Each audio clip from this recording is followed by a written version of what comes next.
Welcome to another conversation in People in Fundraising.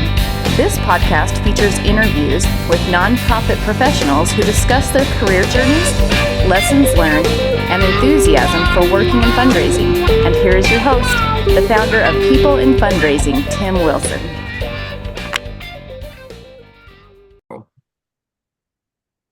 Hello, everyone. It is Wednesday, July 10th, 2024. Welcome to another conversation in Season 4 of the People in Fundraising podcast. And today I am really excited and honored to welcome Armando Enrique Zumaya to our podcast. Armando, you are someone who I've followed your content on LinkedIn for a while, and you're one of the dream guests on my list. So thank you for joining us today. Yeah, I'm nobody's dream guest. You're crazy, Tim. I don't know what you're smoking, brother, but I don't know what dream guest. Hey, no, I mean it. What would you like to tell our audience about yourself, Armando, at the beginning here? Geez, I don't know. I've been in fundraising. Coming next year will be 40 years. Wow. Yeah. I always tell people I'm actually 38. This is what fundraising will do to you. You know, something like you're like, oh no, time for a career change. I love fundraising. I've seen people come and go, but yeah, I've been able to do beautiful things in my life that have, fill your life with your cup of joy to the brim. Sure. I wouldn't trade it for anything else. I mean, there's so many people out there just trying to get rich, and that's fine, but you got to do something for the world, to the planet. There's so much suffering and pain and grief we got to fight, injustice. Yeah. So I was disappointed my father, God rest his soul, that I was never a soldier, because he was a soldier. Oh, okay. He was a medic in the Army, but he always wanted me to be, a soldier. But I was like, no, I don't want to kill people, Dad. Sure, yeah. But there's still a spirit in me that's definitely a warrior spirit. And it translates into fundraising, which is weird, because it's a peaceful thing about building relationships and love and, all the good stuff. Right. But that's me. I'm a juxtaposition between those two. Yes. Well, that's a good way of thinking about it, because I think you have to have that spirit of discipline and hard work and determination, whether it's, the soldier your dad wanted you to be or the social impact leader that you are. To stick with it for 40 years is amazing. Well, when you look over at the things you've pulled off, and I always tell people in fundraising, no one's gonna thank you. Someone's always gonna jump forward to the podium and take credit for your work. Yeah. You're never gonna get an action figure with a development officer. Cold day in hell. But I always say, and God knows what you did. Yes. That's all that matters. Absolutely. Maybe your partner, if you got a good one. Right. If right. But that's it. It's like I can point to things I've done and that have impact to this hour, to this day. So tell me about some of those then, please. No, you don't want to hear one of my old man stories, do you? I'm open to anything here. I'll tell you my favorite story. Great. This is crazy. Okay, this is glue crazed fundraising. This is not the way fundraising is supposed to be. So I worked in public school reform for years, and we would go to these districts. We were closing the achievement gap, very high poverty districts. And we would go to these school districts with my boss, and they would tell us what they want to do. We would calculate how much that cost. They would bring their money. We would bring our money. There would always be a delta. Yeah. My boss would lean over to me, Armando, we need about $450 for this. Yeah, we can do that here. It's okay. I can raise that. For this area, I can raise that money. No problem. Yeah. So we went to this one school district, the Central Valley of California. Now, if you're not a Californian, well, even if you are a Californian, everyone ignores the Central Valley. Oh, okay. It's the highest poverty area in the United States, not Mississippi, not West Virginia. Yeah. San Joaquin County, Fresno County, different counties. No one gives a crap about those areas because they're poor Mexican farm workers overwhelmingly. Oh, wow. So we went to this district, Sanger Unified, and driving through this town to get to, I was like, and I grew up in East LA. I grew up with poverty. I grew up with violence. Mm. But my mouth was hanging wide open. I was like, wow, holy, this is trippy. This is like I'm in Mexico, you know? Yeah. And we got to the district and talked with them, and my boss said, you know, the delta here is about 50K. And I'm like, no way I'm raising that here. Wow. Yeah. No, I'm not raising 5K here. Yeah. And she was like, oh, are you sure? I was like, yeah, what do you think? I mean, look around. Holy hell. Yeah. $1,000 a year for 3 years? So at that moment, for some reason, I got up, I went outside to get some air, and it's baking hot. Yeah. A playground, and this little tiny girl, I don't know, 2 feet tall, little girl comes up to me and grabs me by my pinky and pulls me down to talk to her, like could bring me closer. Yeah. I'm 6'2", right? And she looks at me with her big, beautiful eyes, and she says, "Usted aquí para ayudarnos. Are you here to help us?" Wow. And I was just like, how do I say no to her? Sure. Yeah. And it was literally like somebody punched me in the stomach. Yeah, I bet. So I was like, I'll be damned, you know. So I turned around and told my boss, accept the contract. She said, Wow. you just told me. And Yeah. I said, look I don't know how, but I'll figure it out. Yes. Yeah. So I fell back to my friend Prospect Research and my prospect researcher. And I said, you're going to find me people in that little tiny town, it's like 13,000 people. It's like a tiny place who are going to give me $50,000. I mean, she suffered. She was there till like 9 o'clock at night, day after day. We were trying to figure this out. And I went to my grassroots background. And first thing I did was, this is the town square with the banks on four corners. So I went to like Wells Fargo Bank. There's 3 banks. So I went to the first bank, and I'm like, I mean, this is like almost con man stuff. I was like, you know, hey, we got this program going, it's kind of not going. We got this, you know, so it was a little bit shady. Yeah. Yeah. And they were like, yeah, we'll do 2,500. Wow. Okay. Okay. Yeah. Start. And then that's all I needed. Yes. All right. So then I was like, let's move the snowball down the hill. So I went up to Citibank, and I was like, well, every bank's in towns, you know, Wells Fargo is. Oh, okay, we'll do 2,500. And then in the next bank, another. So I got 7,500. Right. And then I'm trying to remember the amounts. The next one I went to was Gong's Market. And these are all still there. Okay. And there's all a Chinese, I believe, family ran like 4 markets in town. And a little 14-year-old girl translated for me with the owner who didn't speak English. Yeah. He just said to me, English education important. Count me in. Wow. Nice. So he put down money. And then I went to see, I think it's, see, memory is not good. It's definitely Farm Workers Union, Orange Pickers Union. Okay. They were meeting in like literally an old train car at night. Wow. I remember because it was a long ride home. This is far from where I live, 4 hours away. Oh, wow. 4 hours? It's a long drive. Yeah.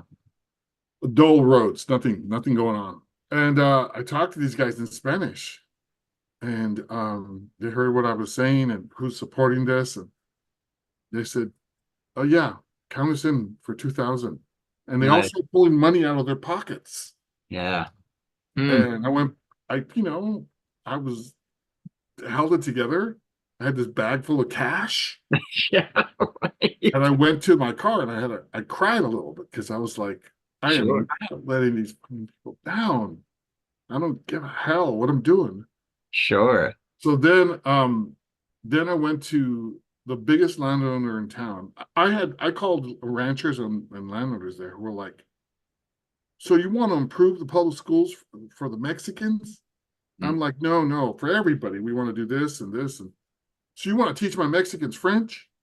So I'm like, dude, first of all, 1865, slavery was over. You don't own people. Right, They're right. not your Mexicans. Yeah. You can't tell by the phone, I'm a Mexican, puto, you know? Yeah. That's a bad word. So I had like calls like that. People tell me horrific things. It's like, no, we need farm workers. I like people uneducated and docile. Oh, goodness. And I'm like, oh, you're a piece of work. Sure, yeah. Yeah, I'm under. So then I talked to this woman who's the biggest landowner. I think she's passed now, Carol Harris. Hmm. Harris Ranch, which is a big meat producer all over the country. Oh, And she said, she's a real smoker's voice. Come over to my ranch and we'll talk. I was like, oh man, I'm gonna get shot. You know? So I went to this place and it had all these dead animals and stuff on the walls, and we were talking. She goes, I owe everything to these people. She can wow. count me in. Hmm. Right. And I Oh, was just like, wow. I forget what she came in with, but it was a good amount of money. And so I had like a $25,000 delta still. I think I'm trying to remember how this all worked out. I remember the last gift because it was significant. So I was out. I didn't have anything else. I was yeah. like, what do we do now, Mr. Promises? Right. I'm gonna go back and eat some humble pie, a lot of it. Right. So my researcher said, didn't you tell me somebody when you worked at Cal worked at from that area? It's like, I don't know. She says, yeah, you told me. So I was like, you mean Tom? Yeah, Tom Schneider. Yeah. So this fellow, I knew he was from the Central Valley. He was the CEO of Discover Card. He lived in the East Coast. Oh, Number wow. two at Morgan Stanley. Hmm. I gotta get that one right. One of the Morgans. Yeah. And he was at Berkeley. He was one of my top donors Sure. Yeah, yeah. when I was at Cal. And so then I said, research him. So she dug and dug and dug. She came back with this big jack-o'-lantern smile. Guess where he went to school in 1939? Oh, goodness. Sanger Unified. Wow. Wow. So I called him up in New York and I said, I'm going to be in town. I would like to talk to you about Sanger. And he goes, what? I said, yeah, I want to talk. Oh, I told him I want to talk to you about something. I didn't mention Sanger. And Yeah. he goes, you cannot ask me for money, Armando. Oh. And I said, yes, sir. I just want to tell you about something. So, fundraisers, we're like water on a door, right? We're like, and then so finally I got to his beautiful offices overlooking the park and the gorgeous, good old New York. Yeah. And I had a silver arrow, which was drove him back to Sanger, went to the archives and found a picture of his graduating class. Oh, cool. With the shorts with a little ruffle shirt from the, like a little Lord Fauntleroy look. His parents obviously made him. Like there's 17 kids on the steps, black and white. And then we sat down and everything. And I put this in front of him. I said, your school district needs your help. Yeah. He was like, where the hell did you get this? So I told him what we were doing and what we needed financially to close it. And he goes like this, son of a bitch. He goes, all right. And I said, oh, all right, what? He goes, you got that for 3 years. Well, let me get you a check. Mm, It was 25. I remember that. awesome. And then I went back to the boss. I said, we got the money for 3 years. So what happened was the town knew, this is part of the founding of Somos. Everyone in the town knew, oh yeah, we gave to this. My dad gave to this. Yeah. The market gave to this. His Yeah. parents gave to this. This is ours. Yes. Some foundation in New York that gave us a gift. Who are these people? This is us. Yeah. And so the teachers later on, a year later, would tell me, yeah, the whole town's watching us because they gave. They Oh, want to know, what's our money doing? yes. And if it's $10 from my dad, he wants to know how is it being used. Sure. So it transformed that school district. That's beautiful. It became a California Distinguished School. They still are. If you look at their website, they're award-winning school district. And people move from all over the Central Valley to try to get into Sanger Mm. now. It wasn't before the state was going to take it over. Oh, They were on the ropes. Now they're literally one of the best school districts in California. that's amazing. All because of that little girl challenged, Oh, yeah. she was right in the right spot. My boss used to say, I don't think she was real, Armando. You either one imagined her out of guilt, or she was an angel sent from God to kick your ass. Right, right. So that's one of my favorite stories of fundraising. I love that. I have That lots of funny ones. Fundraisers love because they're funny things that happen to us. sure. But yeah, that's a true story, man. It's a hell of it. So the experiences like that, you want to get that again. Oh, absolutely. No one in Sanger will ever buy me a beer or say, "Hey, thanks for doing that." I don't give a shit. I love the fact that I know there's people's lives being changed because we were able to do that work. Oh, absolutely. And the power of prospect research. Tell me about it, kiddos. You don't know prospect research, you're not fundraising. Right. Yeah, yeah. Yeah. Well, thank you for sharing that story. And Armando, you mentioned toward the end about it. That story kind of ties into the founding of Somos. So I'd love for you to tell our audience about Somos El Poder, please. Somos al Poder is the first Latinx fundraising institute in the country. So uh, it's about, the name is literally We Are the Power. Yeah. So for the last 20 years, there's been Latino organizations trying to get foundations to give more money to Latino-focused nonprofits. Mm. They have failed. Mm. Okay. Before the pandemic, the one study showed that 1.8% of giving goes to Latino-focused nonprofits. Oh, wow. Okay, so that's called being ignored. Yes. So overwhelmingly in philanthropy, in fundraising, in giving, we are ignored as a people. Mm. In racial justice giving, we are ignored. In racial justice reporting, for example, the Berkeley Media Group found that only 7% of the time Latinos are mentioned in racial justice reporting. Oh, wow. Mentioned, not even the stories about us. Yeah. And we're 20% of the population, 62 million people. In about 12 years, we'll be 30% of this country. Yeah. So foundations need to wake up and realize that we're here. Yes. So I always tell people, I speak for the two most ignored groups in philanthropy, Latinos and fundraisers. Fundraising is in decline. It's in trouble. Yes. And the institutional giving world really wants to do the, I don't want to hear it, kind of thing. Right.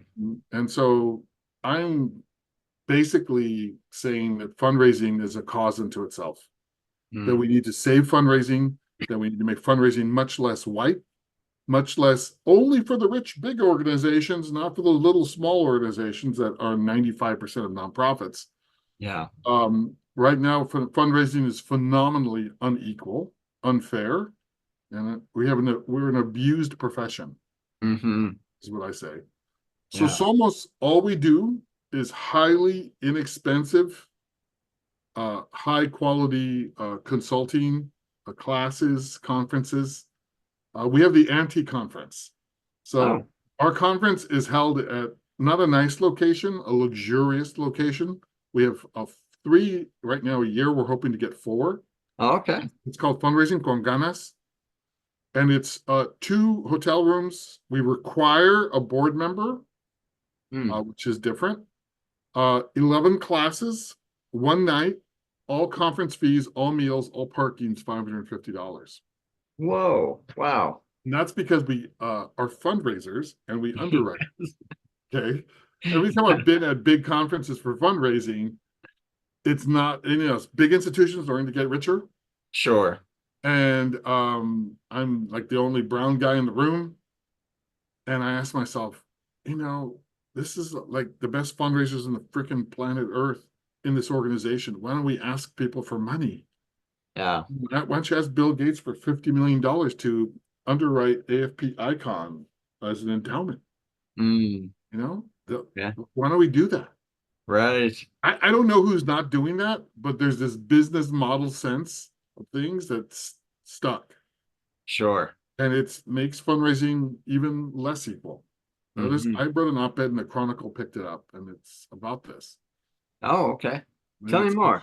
it's shameful. It's shameful that this is the we're about changing the world. We're about equality. We're about justice, and fundraising isn't. Yeah. It's for rich, white-focused institutions, big universities, big hospitals, making more money, empowering only those sorts of people, and that's what's going on. And we need to shatter that. We need Yeah. to challenge that. But like I said, the people who can really challenge it and shatter it don't want to hear it. Mm. I can tell you something funny about LinkedIn is I read an article on the subject, and you can often see who likes it, and nobody in the foundation world reads any of these things. Yeah. These are all fundraisers. You give them, Right. yeah, man. But Right. foundation people, there's a massive gulf between institutional giving and fundraisers. Yeah. When we're both focused on, say, a climate change nonprofit that's doing awesome work, one of us is raising money for it, and one of us is funding it, and there's this big empty hole Sure. that we don't talk to each other, and they, excuse my language, sure as hell don't know anything about us. Right. But they do not know about 16 months. I tell them 16 months. That's the average tenure of a development officer. Right. That's right. Like, what does that tell you? That Yeah. tells you so many things. And none of these people are giving out grants where they're asking, how many development officers have you had in 5 years? Right. Yeah. Four. Like, how come? Yeah. That's not sustainable. You're not sustainable. Why are we going to give money to organizations that will never grow, that are dependent on our grants? Correct. But nobody asks about that either. It's again, this is like I'm the guy who people don't want to talk to. That's what you say. I'm the dream guest. No, I'm not. For me, yes. Okay. But you wrote on LinkedIn, you mentioned fundraising as a cause unto itself, and that was the title of a LinkedIn article a few months ago that you put in persuasively in the article. The thing we need most is the least understood, the least supported, even maligned sometimes. We need powerful investments in fundraising and fundraisers. It's my old term for this is most nonprofit leaders are like fish that hate swimming. Because they don't want it. They want to run away from fundraising. I would say 80% of nonprofit leaders, executive directors, the vast majority have no experience in fundraising. Mm. There's a handful of good ones that know what they don't know. Mm. But the problem is outside fiscal pressure from the board. Yeah. And it's a very dysfunctional dynamic. Mm. I have an op-ed I've been trying to publish. Some on LinkedIn is not letting me. It's called Unrealistic Expectations, and it's about this. Mm. If you want to look at, there's a study from, it's about 10 years old now, from Haas and Compass Point called Underdeveloped. Okay. And when development officers read that, it's very emotional. Mm. I wrote, I've written 2 op-eds that have gone through the roof. I mean, I read an op-ed and 1,000 people read it, 3,000. That would be awesome. Right. I have one about the short tenures of development officers. Mm-hmm. And I have one about, it's called Kill Your Gala. Oh, They're both read 14,000 times. holy cow. And they go by themselves. People share them Yes. Yeah. for years. And it's the shared silent, and that's the word, silent experience of development officers of suffering. Absolutely. I'm a single development officer. My work, I barely made goal last year. People don't understand what it took. It takes from my family, my life. I'm underpaid. And the stories of development officers, people don't, we could do a freaking TV series on them Oh, yeah. of post-COVID, people like, yeah, the organization did support fundraising. I somehow raised $1.2 million to get us through, COVID. and we barely survived. And now my organization wants to cut my health care Yeah. after I saved the place. Right. And they don't understand why I want to leave. Right. It's like, Yeah. uh, hop on the clue bus, people. Uh, Fundraisers call me and email me with stories all the time. I'm sort of a lightning rod for this stuff. As sexual harassment, terrible hours, and so I Right. hear about this all the time. Yeah. I bet. Yeah. Yeah. Fundraising is a cause unto itself. We have to, as a profession, open our mouths and start speaking up. We're very afraid to do so because we're afraid of looking controversial and the next job won't be ours. Correct. Yeah. And we're afraid of being fired from our current jobs. Yeah. But there's a lot more of us that can speak up. We're a conservative profession. Mhm. We're designed to be behind the scenes, Yes. right? And so that gives us a phenomenal weakness. For me, with great respect, AFP is much too meek. Mm.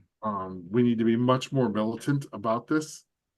I went to a big giving discussion a couple of years back about the decline in giving with all these major foundation people Oh, yeah. and 200 people in the room. And I waited for the first day of this two-day summit to hear somebody say the word fundraising. Nobody said it.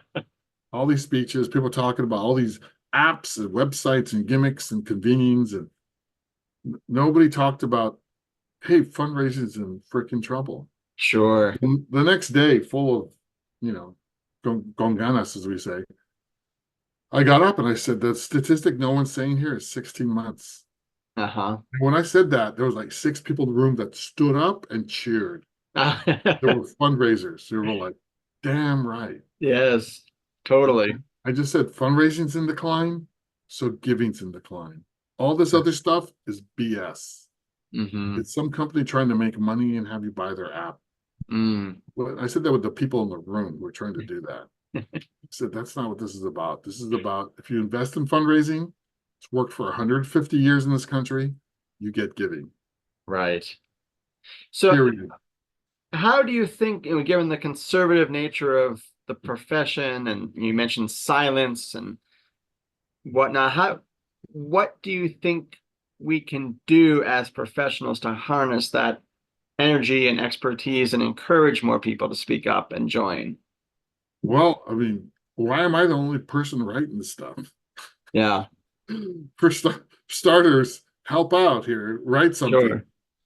Uh, ask your AFP chapter to be more militant. Ask AFP to be more militant about this. We have to start challenging funders that support organizations that abuse fundraisers. Mm.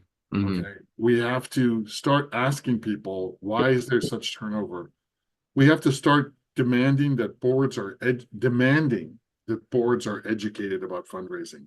Yeah, The most deadly thing for a nonprofit for fundraising isn't a bad development officer. It's the board member that says they know fundraising. right. And I they agree. sure as hell do not. Yeah. And so there's the Greater New Orleans Foundation for a couple of years, for quite a while actually. They did this certification program for grantees. If you wanted to get gift from them, your board had to go through rigorous fundraising training, Mm. including major gifts training. Oh, okay. Yeah, and so Interesting. that was a really interesting.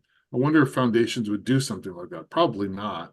Yeah. But I am in the offing right now, organizing.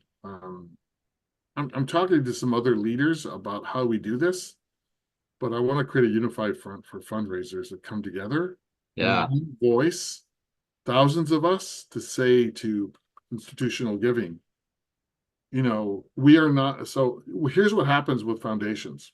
You know, they say, when I approach them for Somos, they're like, "Oh, you're supporting fundraising," Mm. or they say, "Oh, we love to support nonprofits of color getting stronger, just not with fundraising." Right. Right. Or they'll say, "You belong in capacity building." That's literally Mm. the slightest sliver of our giving. It's a joke, practically. Okay. most foundations don't have that, or it's called infrastructure or capacity building, and it's like Right. pennies. Yeah. And then most of them only think of, oh, that's just our grantees we want to support. Right. But they never thought about, hey, how does, if we help our nonprofit we supported, we give them $300,000. But if we help them raise $3 million, which is better? Right. It's better when you teach them to fish Exactly. than endlessly giving them fish.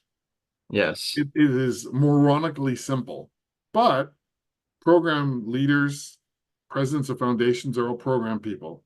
Mm. Give it to fundraising? Ew, that's not very satisfying. It's not fun. It's not Right. to Yeah. do. It's yucky. And so that's the bottom line, is that these people they don't see what I'm doing as not just program, but central to program. Mm. If I had my way, the Ford Foundation would not give a gift for, let's say, investigative journalism. They would give a gift to strengthen the fundraising at that investigative journalism Oh, organization. yes. Yeah. So that if you make a gift, it's an investment that exponentializes and grows and creates uh, independence and Right. strength. And here's the thing with people of color, especially Latinos, is giving and fundraising is empowering. Yeah.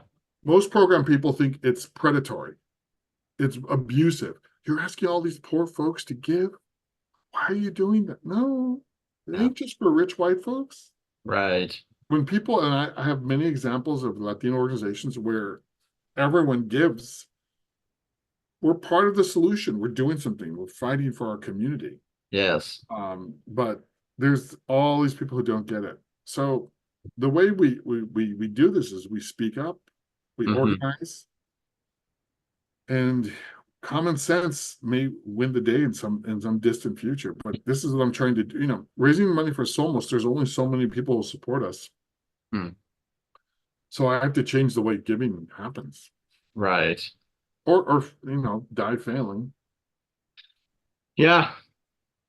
Well, yeah, it certainly is trying. And what you were mentioning there, Armando, reminded me, this is July. So in the spring of 2024, you talking about posting on LinkedIn as you did earlier, you posted a quote by the longtime civil rights activist and labor leader, Cesar Chavez, who said, talk is cheap. And you've talked about that already.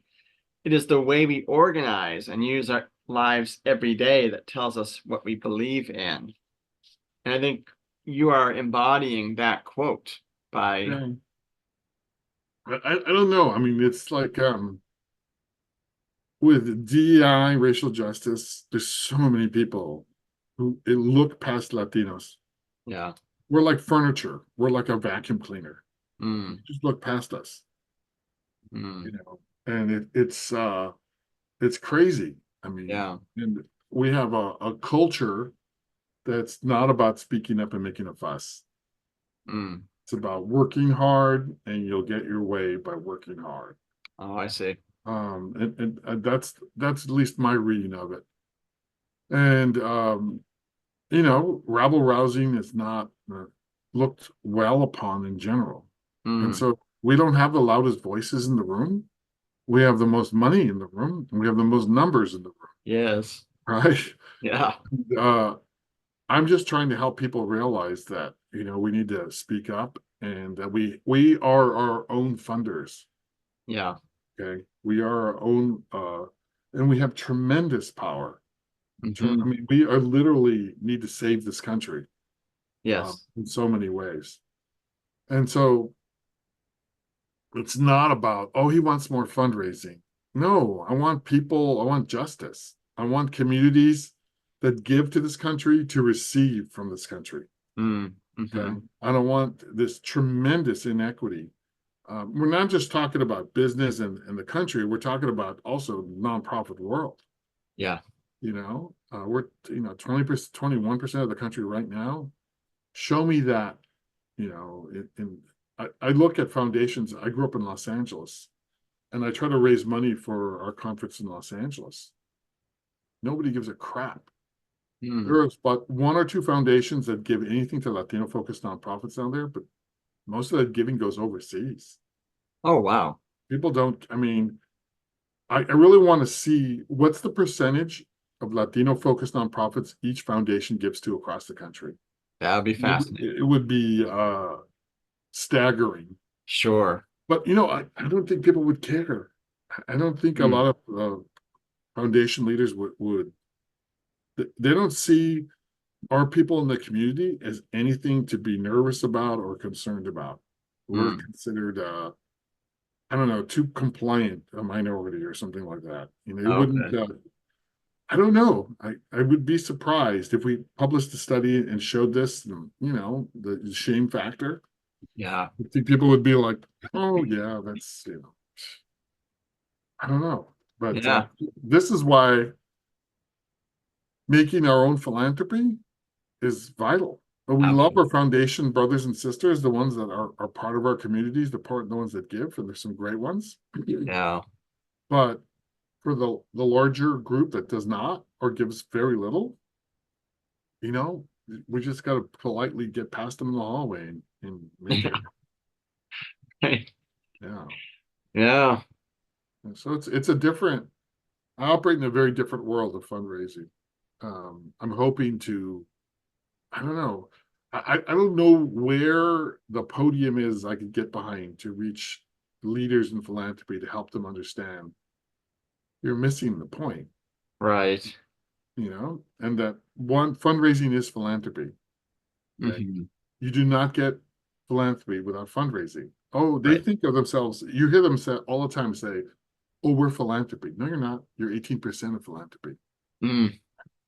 And it's this sort of, I don't know what you would call it, ivory tower kind of thing. Yeah. And even then, who gets foundation grants? People with good development officers who build Right. relationships with program officers. Yes. All of these organizations I support, so many of them send blind proposals in the mail. Oh. Good luck. Uh, Yeah. a waste of time, Yes. right? But they don't get foundation gifts. So it's both, that 1.8% statistic I told you earlier that foundations aren't giving to Latino organizations. It's our fault too. Yeah. If you have poor fundraising, don't expect to get grants, Sure. you know? And so poor fundraising means, you have your executive director doing 4 jobs at once, and Right. they're probably not going to build a relationship with the program officer the way some university shark will.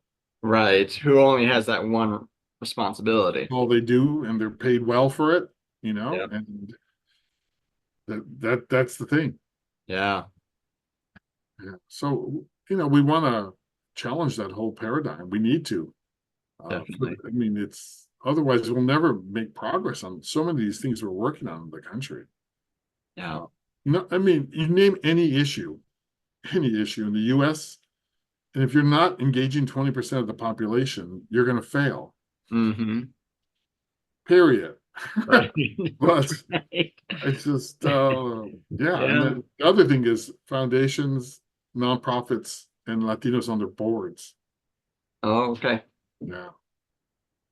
I did a little perfunctory study of the top 25 foundations in the country. It was very bad. Oh, yeah. But I don't want to quote that because I don't remember it exactly. So Right. I'll get in trouble more than I already have. I told you, Tim, this will be shared because there'll be a few people who'll be like, thank God he said that. Yeah. And a whole bunch of people will be like, what? Well, it's enlightening for me. Like I don't know all these statistics, and I don't.